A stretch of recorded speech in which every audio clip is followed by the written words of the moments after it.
નમસ્કાર, TV9 સમાચાર સાથે હું છું શિવાની। હરણી બોટ હોનારત બાદ શાળાઓમાં ડરનો માહોલ છે। રાજ્યની 30%થી વધુ શાળાઓએ પ્રવાસ રદ કર્યા છે। સતર્કતાના ભાગરૂપે અનેક શાળાના પ્રવાસ રદ કરાયા છે। ડીઈઓને પત્ર લખી પ્રવાસ રદ કર્યાની માહિતી આપી છે। છેલ્લા 5 વર્ષમાં પ્રવાસ દરમિયાન દુર્ઘટનામાં વધારો થયો છે। જોખમી સ્થળે પ્રવાસ નહીં ખેડવાનો શાળાઓએ નિર્ણય લીધો છે, ત્યારે લાંબા અંતરના પ્રવાસ સંપૂર્ણપણે બંધ કર્યા છે।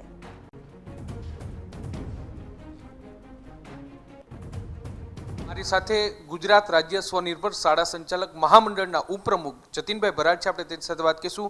જતીનભાઈ, જે રીતે વડોદરાની ઘટના સામે આવી, દરેક સ્કૂલ છે તે પ્રવાસ કરતા પહેલા હવે વિચારી રહી છે, હાલની શું સ્થિતિ છે, શું કહેશો? આમ તો છેલ્લા 4 કે 5 વર્ષથી જે છે એના ઉપર ઘણું બધું નિયંત્રણ આવેલું છે, કારણ કે 5 વર્ષ પહેલાં અમુક ઘટનાઓ બની ત્યારથી રાજ્ય સરકાર દ્વારા ઘણા બધા નિયંત્રણો મૂકવામાં આવ્યા છે।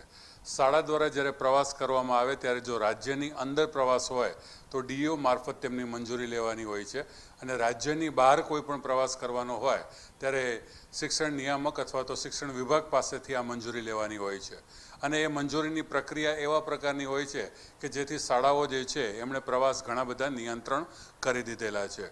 પણ જ્યારે વડોદરાની અંદર આ પ્રકારની ઘટનાઓ બની ત્યારથી લગભગ આખા રાજ્યની અંદર 25થી 30% જેટલા પ્રવાસોની અંદર ઘટાડો આવ્યો છે, કારણ કે પરિસ્થિતિ એવા પ્રકારની છે કે બાળકો જ્યારે લાંબા પ્રવાસમાં જાય અથવા તો ઘરની બહાર નીકળે ત્યારે એ વધારે ખીલતા હોય છે, અને એ પોતાના આનંદના અતિરેકની અંદર ક્યારેક એવી ઘટનાઓ બની જતી હોય છે જે વડોદરામાં ઘટના બની, અને ત્યારે તેની જવાબદારી સંપૂર્ણ એ શાળા ઉપર આવતી હોય છે, અને એટલા માટે શાળાઓ જે છે પોતાની ઉપર જોખમ ન આવે અને એની સાવચેતી રૂપે જે બહુ લાંબા પ્રવાસો જે છે એની અંદર બહુ મોટો કાપ જે છે એ આવી રહ્યો છે। જતીનભાઈ, કેટલી રાજ્યની કેટલી શાળાઓ છે, કેટલા ટકા શાળાઓ છે કે જે આ પ્રકારના પ્રવાસો છે તે રદ કરી છે, ને એની શું અસર આવી શકે, શું માનો છો?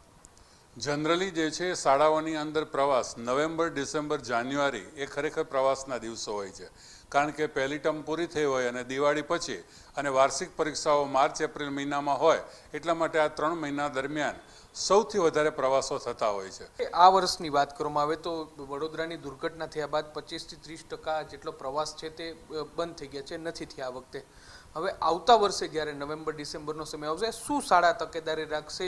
તમારું જે ખાનગી શાળા મંડળ છે તે શું તકેદારી રાખશે?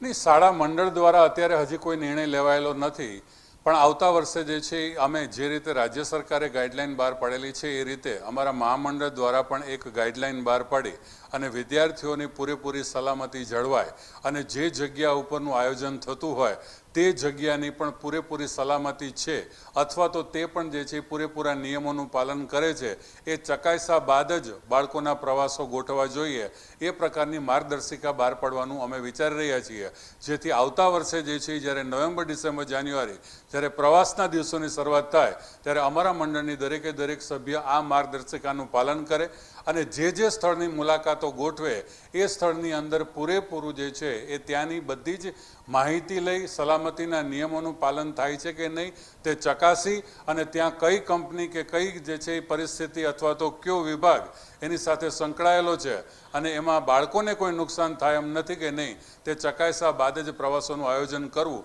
એ પ્રકારની માર્ગદર્શિકા બહાર પાડવાનું અમે વિચાર